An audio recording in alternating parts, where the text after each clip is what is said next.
এসআইআর-এর form হাতে পেয়েছেন, ভুল করলে বা জমা না দিলে কি হতে পারে? রাজ্যে ভোটার তালিকা সংশোধনের বিষয়ে প্রক্রিয়া হিসেবে শুরু হয়েছে এসআইআর কর্মসূচি। এই প্রক্রিয়ায় অংশ হিসেবে প্রায় প্রতিটি পরিবারে বিতরণ করা হচ্ছে একটি বিশেষ এমুলেশন ফর্ম। কিন্তু অনেক ভোটারের মনেই প্রশ্ন, ফর্ম কেন দিতে হবে, কিভাবে পূরণ করতে হবে, আর জমা না দিলে কি হবে? এই সমস্ত প্রশ্নের উত্তর দিতেই আজকের এই ভিডিও। এই সব কিছু জানতে এই ভিডিওটি শেষ পর্যন্ত দেখুন।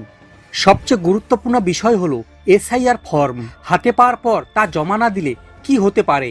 এই প্রশ্নের উত্তরে একটাই কথা বলা যেতে পারে, এই ফর্মটি জমা না দিলে আপনি বড় সমস্যায় পড়তে পারেন। কারণ নির্বাচন কমিশনের নির্দেশ অনুযায়ী ফর্মটি আপনি যদি গ্রহণ করে থাকেন তবে তা জমা দেওয়া বাধ্যতামূলক। ফর্ম না জমা দিলে আপনার নাম খসড়া ভোটার তালিকায় অন্তর্ভুক্ত নাও হতে পারে। এর ফলে ভবিষ্যতে আপনি ভোটদানের অধিকার হারাতে পারেন এবং বাড়িতে নোটিশও আসতে পারে। এই ফর্ম হাতে পেলে দায়িত্ব নিয়ে পূরণ করে নির্ধারিত সময়ের মধ্যে জমা দিন। ফর্ম পূরণের ক্ষেত্রে সামান্য ভুল ও বড় জটিলতা তৈরি করতে পারে। নির্বাচন কমিশনের নির্দেশিকা অনুযায়ী ফর্মটি পূরণের সময় গ্রাহকদের কিছু নিয়ম অবশ্যই মানতে হবে। ফর্ম বাংলায় এসেছে, তাই বাংলাতে পূরণ করা যাবে, তবে কেউ ইংরেজিতে পূরণ করলে সমস্ত অক্ষর বড় হাতে হতে হবে।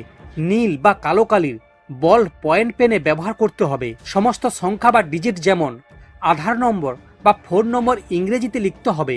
বাংলা সংখ্যা ব্যবহার করা যাবে না, তবে নাম, বাবার নাম, বিধানসভা কেন্দ্রের নাম বাংলায় লেখা যেতে পারে। ফর্ম হাতে পাওয়ার পর প্রায় 1 মাস সময় থাকে জমা দেওয়ার জন্য, তবে শেষ মুহূর্তে না রেখে যত দ্রুত সম্ভব জমা দেওয়াই ভালো। ফর্মের একটি ফটোকপি আগে জেরক্স করে নিন। প্রথমে সেই কপিতে সমস্ত তথ্য অনুশীলন হিসেবে পূরণ করুন। সবকিছু ঠিকঠাক নিশ্চিত হলে মূল ফর্মটি পূরণ করুন। আপনার এলাকায় বিএলও জানিয়ে দেবেন কখন তিনি ফর্ম গ্রহণ করতে আসবেন। প্রয়োজনে ফোন যোগাযোগ করেও জানা যেতে পারে। পরিবারে কেউ সম্প্রতি মারা গেলে চিন্তার কিছু নেই, মৃত ভোটারের নামে ফর্ম বাড়িতে দেওয়া হবে না। বিএলও নিজের কাছে সেই ফর্ম রেখে যথাযথ দপ্তরে জমা দেবে।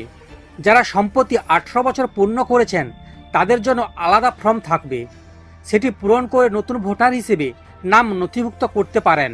যদি 2002 সালে ভোটার তালিকায় আপনার বা আপনার পরিবারের সদস্যের নাম না থাকে, তবুও ফর্ম পেলেই অবশ্যই জমা দিতে হবে।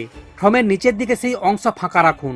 জমা দেওয়ার পর ড্রাফট রোলে আপনার নাম নথিভুক্ত হবে এবং পরবর্তীতে আপনার ঠিকানায় এটি নোটিশ পাঠানো হবে। যেমন নির্দিষ্ট 11টি ডকুমেন্টসের মধ্যে যে কোনো একটি জমা দিলেই সমস্যার সমাধান হবে।